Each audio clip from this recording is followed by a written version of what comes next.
নমস্কার বন্ধুরা, গল্পে দীপান্বিতার গল্প পাঠের আসরে আজ আমি আপনাদের শোনাব প্রভাত কুমার মুখোপাধ্যায়ের লেখা একটি ছোট গল্প। নাম আম্রতত্ত্ব। মনে হয় আপনাদের শুনতে ভালো লাগবে, সঙ্গে থাকুন। দানাপুর স্টেশনের অনতি দূরে ইংরাজ টোলায় লাল টালি আচ্ছাদিত লম্বা ধরনের একখানি একতলা পাকা বাড়ি। ইহা রেলওয়ে গার্ডগণের জন্য নির্মিত রেস্ট হাউস বা বিশ্রামগৃহ।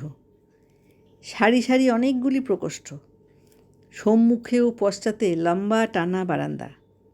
বাড়িটির পশ্চাৎভাগে দেশি খোলার ছাপ্পরযুক্ত কয়েকখানি ঘর, তাহার মধ্যে একটি বাবুর্চিখানা, অপর কয়েকখানি ভৃত্যগণের অবস্থান জন্য। সম্মুখভাগে খানিকটা খোলা জমির উপর ফুলের বাগান। দুইটি বড় বড় কৃষ্ণচূড়ার গাছ সর্বাঙ্গে ফুল ফুটাইয়া বাতাসে দুলিতেছে। বাকিগুলির অধিকাংশই বিলাতি ফুলের ছোট গাছ, দুই একটি দেশি ফুলও আছে। আষাঢ় মাস, আকাশে মেঘ করিয়া রহিয়াছে। সম্মুখের বারান্দায় লোহার খাটে নেটের মশারির মধ্যে গার্ড ডিসুজা সাহেব নিদ্রিত। মাঝে মাঝে ফুরফুরে হাওয়ায় সে মশারি কাঁপিয়া উঠিতেছে। রাত্রি 2টার সময় মোগলসরাই হইতে 26 নম্বর মালগাড়ি লইয়া ডিসুজা সাহেব দানাপুরে আসিয়াছিলেন। অদ্য বেলা 10টায় আবার 15 নম্বর লোকাল প্যাসেঞ্জার লইয়া তাহাকে মোগলসরাই ফিরিতে হইবে। বেলা 8টা বাজিল। রৌদ্র নাই, তাই বেলা বুঝা যাইতেছে না। বাঙালার খানসামা নগ্ন পদে ধীরে ধীরে আসিয়া সাহেবের শয্যার নিকট দাঁড়াইল। লাল ডোরাকাটা কানপুর টুইলের পায়জামা স্যুট পরিয়া সাহেব গভীর নিদ্রায় মগ্ন। কোটের বুকের অধিকাংশ বোতামই খোলা। খানসামা ডাকিল, হুজুর। হুজুরের সাড়া নাই। খানসামা আবার ডাকিল, 8 বাজ গিয়া সাহেব, জাগিয়ে। অবশেষে খানসামা মশারির ভিতর হস্ত প্রবেশ করাইয়া দিয়া সাহেবের হাঁটু ধরিয়া নাড়া দিয়া বলিল, জাগিয়ে হুজুর, 8 বাজ গিয়া। সাহেব তখন উহ করিয়া চক্ষু খুলিলেন। একটি হাই তুলিয়া বালিশের নিচে হইতে নিজ বৃহদাকার সরকারি ওয়াচটি বাহির করিয়া দেখিলেন 8টা বাজিয়া 12 মিনিট।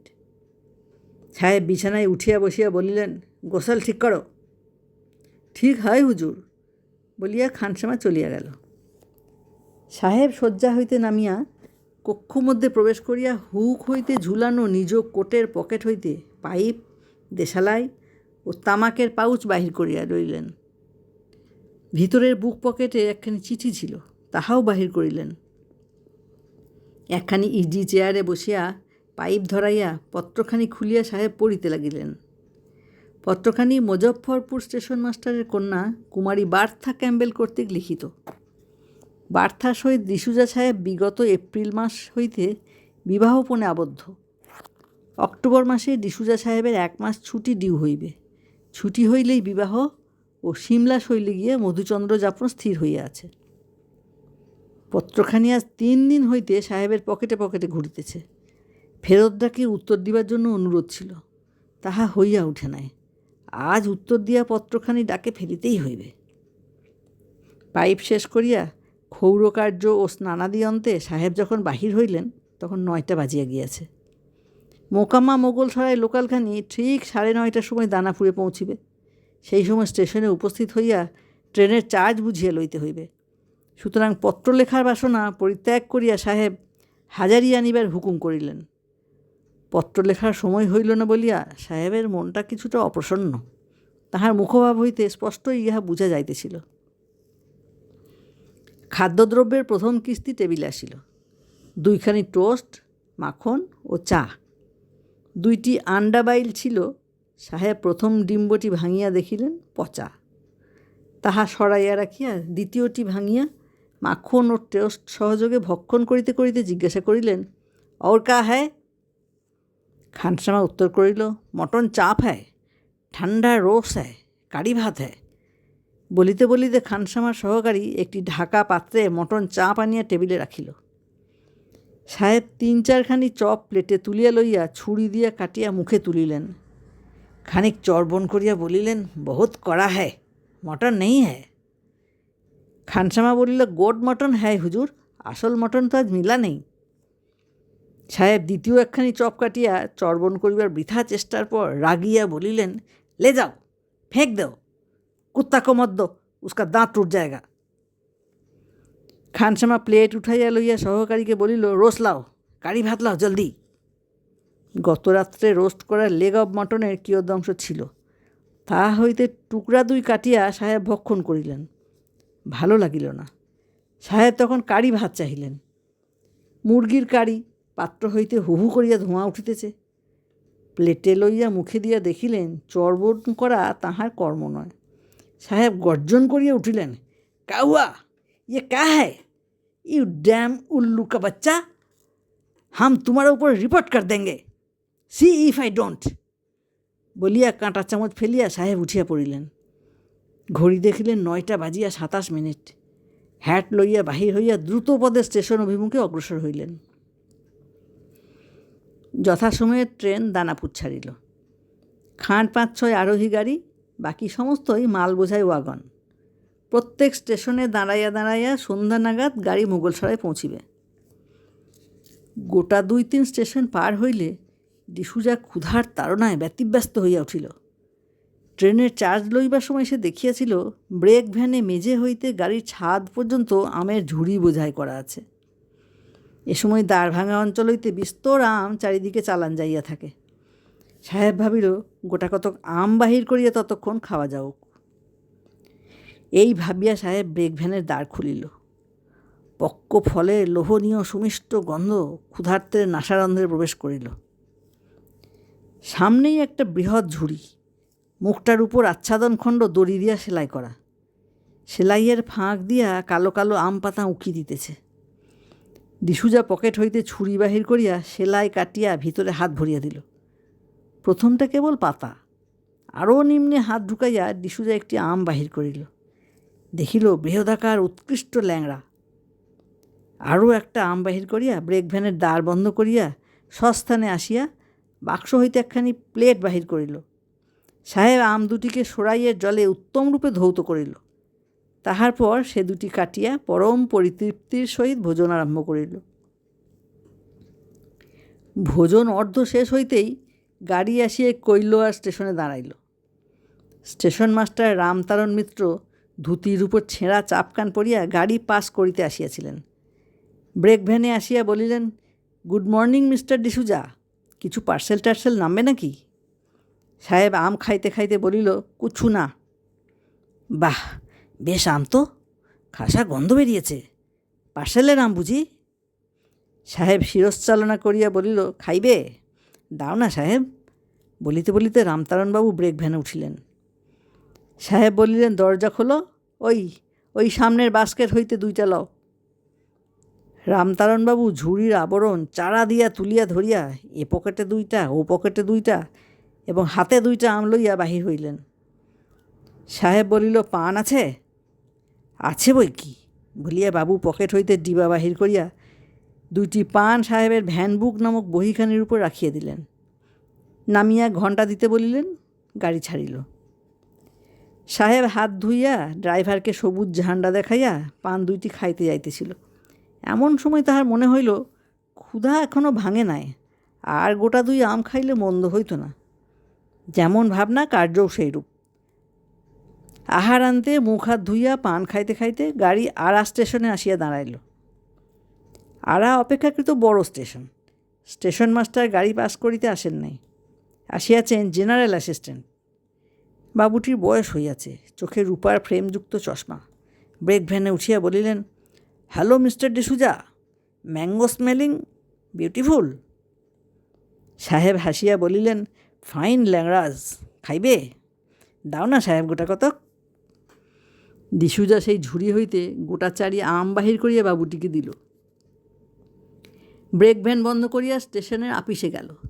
এখানে কয়েকখানা মালগাড়ি কাটিতেছে, দেরি হইবে। স্টেশন মাস্টার তখন বাড়িতে আহারান্তে নিদ্রাগত। তাহার পুত্র চারু ও কন্যা কমলা সেখানে খেলা করিতেছিল। জেনারেল বাবুর হাতে আম দেখিয়া এবং তাহার ডিসুজা সাহেব দিয়াছে শুনিয়া চারু ও কমলা বাহানা ধরিয়া বসিল, সাহেব আমরাও আম খাব বলিয়া তাহারা সাহেবের হাঁটু ধরিয়া লাফাইতে লাগিল।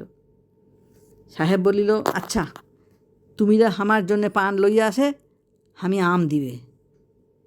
চারু ও কমলা ডিসুজা সাহেবের জন্য পান আনিতে ছুটিল। তাহারা ইহাকে পান খেকো সাহেব বলিত। পূর্বেও কতবার সাহেবের পান আনিয়া দিয়াছে। পান লইয়া সাহেব ইহাদিগকে ব্রেক ভ্যানে লইয়া গিয়া সহস্তে ঝুড়ি হইতে বাহির করিয়া আম দিল। ইহারাও আরও দাও করিয়া কোচর ও অঞ্চল ভরিয়া আম লইয়া আনন্দে নৃত্য করিতে করিতে গৃহে ফিরিয়া গেল। এইরূপে প্রতি স্টেশনে দাতব্য করিতে করিতে এবং মাঝে মাঝে খাইতে খাইতে বেলা 5টা নাগাদ ঝুড়িটি প্রায় খালি হইয়া গেল।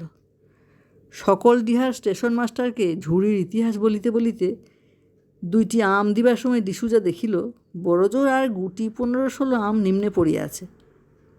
স্টেশন মাস্টারবাবু বলিলেন, তা সাহেব, দিলে দিলে একটা ঝুড়ি থেকেই সব দিলে কেন? এত ঝুড়ি তো রয়েছে, ভাগাভাগি করে নিলেই তো হতো। সাহেব বলিল, এ আমগুলি খুব চমৎকার যে, অন্য ঝুড়ির আম কেমন হইতো তাহার ঠিক কি? বাবু হাসিয়া বলিলেন, তা বটে, আর 5 জনের অভিশাপ পূরণের চেয়ে 1 জনের অভিশাপই ভালো। সাহেব বলিল, ঝুড়িটি একেবারেই খালি হইয়া গেল। এই খালাসি, লাইন সে থোড়া পাথর উঠাও তো। খালাসি পাথর উঠাইয়া ব্রেক ভ্যানের উপর রাখিতে লাগিল।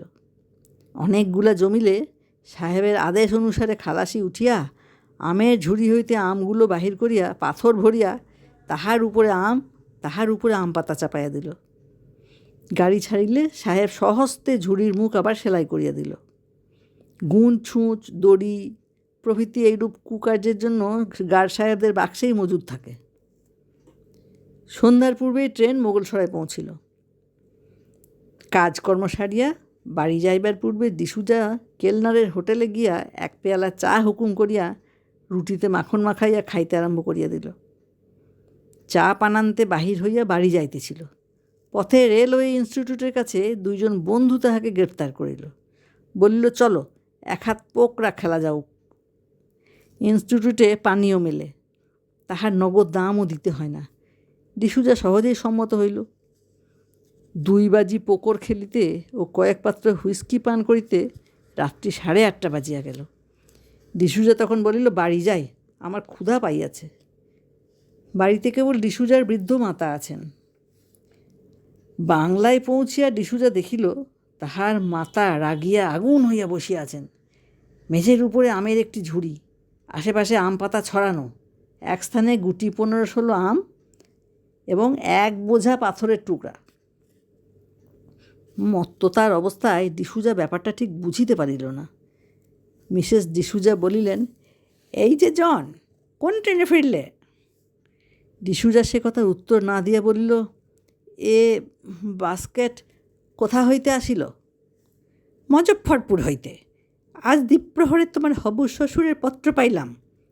150টা ভালো ল্যাংড়া আম পাঠাইতেছেন। খুব সম্ভব 15 নম্বরে তাহা এখানে আসিয়া পৌঁছিবে। লিখিয়াছিলেন, রশিদ ডাকে আসিতে বিলম্ব হইতে পারে, 15 নম্বর আসিলে স্টেশনে লোক পাঠাইয়া যেন ঝুড়িটা আনায়া লই। ট্রেন পৌঁছিবার 8 ঘণ্টা পরেই আমি স্টেশনে গিয়া বাস্কেট আনিলাম। আনিয়া খুলিয়া দেখি আম সব চুরি হইয়া গিয়াছে, আমের স্থানে পাথর বোঝাই করিয়া দিয়াছে। দেখো দেখি কাণ্ড, কি ভয়ানক কথা! 15 আপে গার্ড কে ছিল খবর নাও তো। ডিসুজা বলিল, 15 আপ আমি তো লইয়া আসিয়াছি। তুমি তুমি তবে এতক্ষণ কোথায় ছিলে? তুমি তবে আমকে লইল? বোধহয় দীঘায় অথবা বাঁকিপুরে। ডিসুজা বলিল, না না, ও ও ও আম আমি খাইয়াছি। বৃদ্ধা ইতিপূর্বেই বুঝিতে পারিয়াছিলেন পুত্র প্রকৃতিস্থ নাই। বলিলেন, তুমি খাইয়াছ এই 1 ঝুড়ি আম? অসম্ভব। ডিসুজা নিকটস্থ চেয়ারে বসিয়া বলিল, বড়ই ক্ষুধা পাইয়াছিল, তাই খাইয়া ফেলিয়াছি। মাতা বলিলেন, ননসেন্স! এ কথা এখন তোমায় বলিয়া কোনো ফল নাই। কল্য প্রাতে এ সম্বন্ধে রীতিমতো তদন্ত করিয়া ব্যাপারটা উপরিওয়ালাদের জানাইতে হইবে। সহজে আমি ছাড়িতেছি না। এতগুলা আম! রেলের কর্মচারীরা কি চোর?